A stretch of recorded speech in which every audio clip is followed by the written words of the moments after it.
Schmidt and his companion Grau have conquered the Wallberg high upon the Tegernsee. They could indulge in their athletic success. They could reward themselves with a long break for their impressive physical performance. But they are driven. They are ambitious athletes.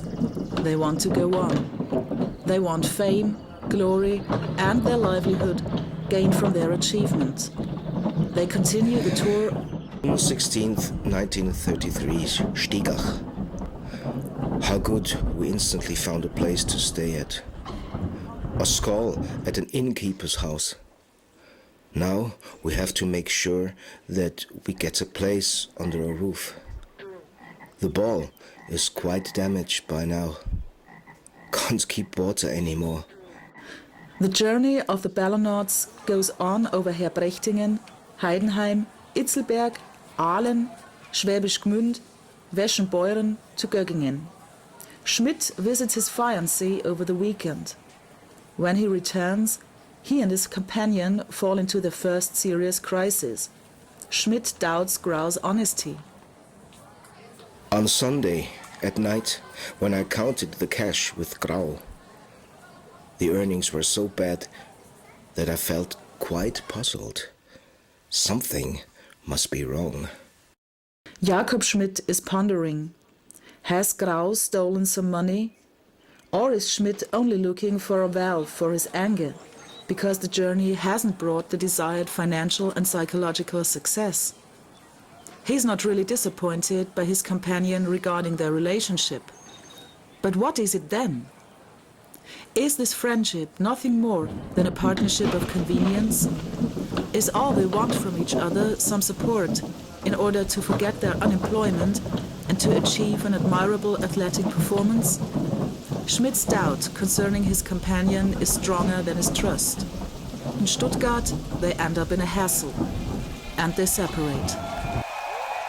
Grau is working badly. I even confronted him with his flaws, but there's no talking with such a stubborn person. Thus, we got into a fight on July 30th, the most important day of the gymnastics festival. The end was Grau let me down. Now I'm alone again. It's not the first time that this happens, and I'm trying to get over it in a cold-blooded way. The journey has become very exhausting and depressing, but hope dies last. I'm done. I found shelter at a farmer's house. I'm lucky to meet good people again. Wine, eggs, flour, bread. The people from the village gave me everything. Had a good dinner. Today, Sunday, I really need to have a break. I'll go on tomorrow. A terribly rampant mountain is waiting for me. I hope I'll get to Ellwangen soon to get rid of the luggage.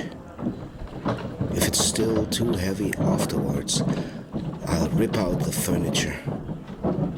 Maybe that's not a bad idea anyway, because one of the wheels is completely worn out. I'm not even sure if it will make it to Regensburg. Rosenberg, August 14th, 1933.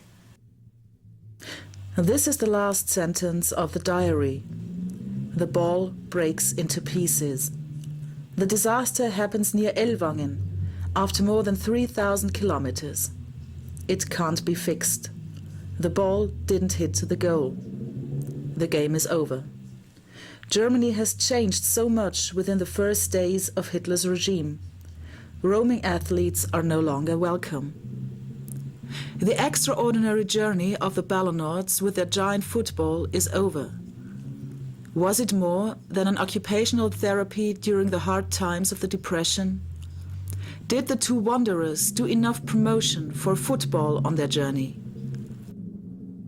The further the tour went, the more it became a Hollywood road movie, including a story about a love that seemed to be lost between Jakob Schmidt and his fiancée Resi. With two ambitious, athletic sportsmad men, who go through thick and thin together, who finally fall from the top of the mountain into a deep valley of tears because the one feels betrayed by the other.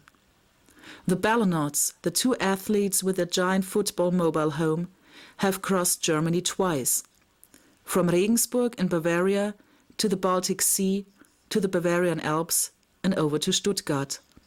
More than 3,000 kilometers. No feedback. A successful athletic show of strength, yet a failure, which hasn't been appreciated till today. Now we can recognize the travel diary as an insightful document. It describes and illustrates the time of Hitler's takeover in a very personal way. How was this Germany, whose people subjected themselves to the Führer in 1933? The diary of Jakob Schmidt gives revealing insights into a time in which the course was set in the wrong direction. So it becomes a warning for us today. And it is a plea to us so that we will make sure that history won't repeat itself.